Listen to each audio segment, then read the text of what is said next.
People can use influence and power lots of ways. Some become corrupt, using their power to advance and promote self by exploiting the weaknesses of others. We've all cringed when public officials entrusted to act against some injustice are suddenly exposed as part of the injustice itself. Or sadly, we've watched religious leaders constantly admonish the evils of a specific sin, and they end up entangled in the very sin they crusaded against. Hypocrisy wounds deeply, often creating a bondage and forming biases that last a lifetime. Yet every so often, we see those who sacrificially and humbly use their power to advance the needs of those who don't have a voice. These leaders are few and far between. But today, we see one whose power was greater than all, and he used it to bring freedom and healing to a crippled and vulnerable woman, and brought that freedom to her and so many others. In Luke 13, we read that Jesus was teaching at a local synagogue on the Sabbath. From previous studies, we learned that these events took place only months before his journey to the cross. Now, this was in the region of Perea, east of the Jordan.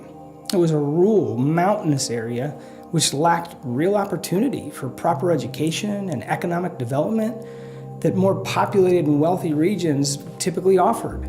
It did, however, insulate Jesus from the crowds and religious leaders that were seeking to disrupt his work.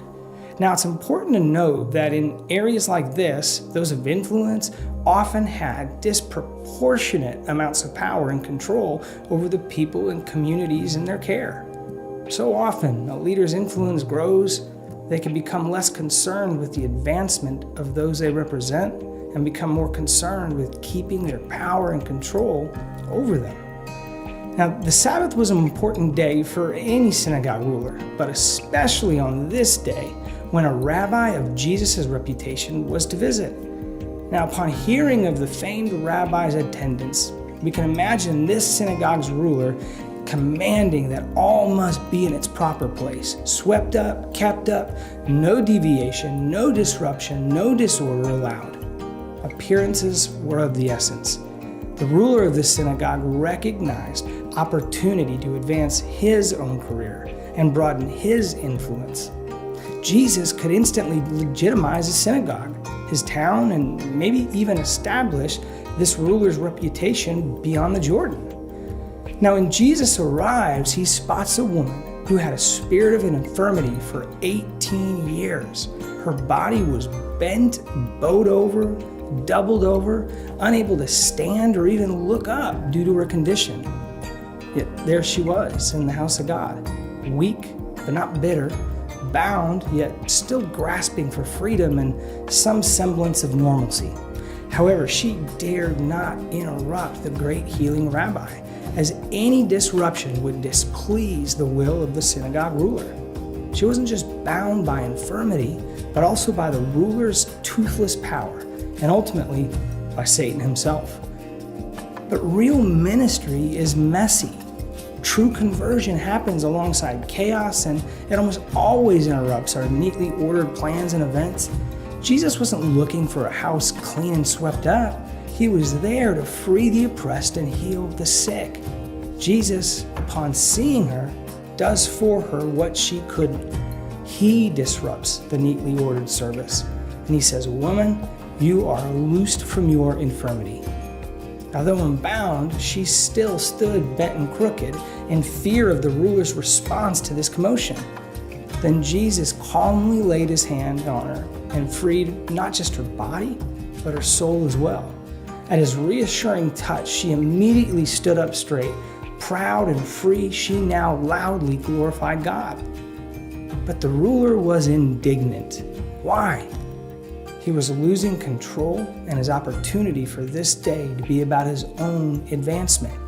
Perplexed, angry, and bustling forward, he proceeds to scold those attending who had done nothing. No longer able to silence the woman, nor the power to address the one who had done such a glorious thing, he exposes in anger the hypocrisy of his heart. There are 6 days in which men ought to work. Come and be healed on those days. And with just a word, Jesus intentionally and effortlessly silence this ruler and those still in his grip. Jesus said, "Hypocrites, does not each of you untie and lead your livestock to water on the Sabbath?" You see, the law expressly allowed this, and even to draw the water, provided the bucket wasn't carried to the animal. This ruler was well aware of his call to meet his people's needs, saying, "Come on the prescribed times and days for healing." But there had been 18 years of those days, and nothing was done for this woman. Jesus' condemnation was crystal clear. Your own law convicts you. If you knew the power of loosing from the bounds of Satan has and is now here, explain why you have treated your donkeys with more care and compassion than this daughter created in God's image. And there was silence. His question was rhetorical, and as intended, it both silenced and exposed the hypocrisy of their hearts. They did not and could not answer him. This ruler was now powerless and silenced. Satan's grip was now loosed. Where the Spirit of the Lord is, there's freedom. As those in the synagogue were now loosed, untied, and led to drink of the living water which had come to that woman, free and unbound, the congregation joined the healed woman's praise, rejoicing for all the glorious things that were done by him.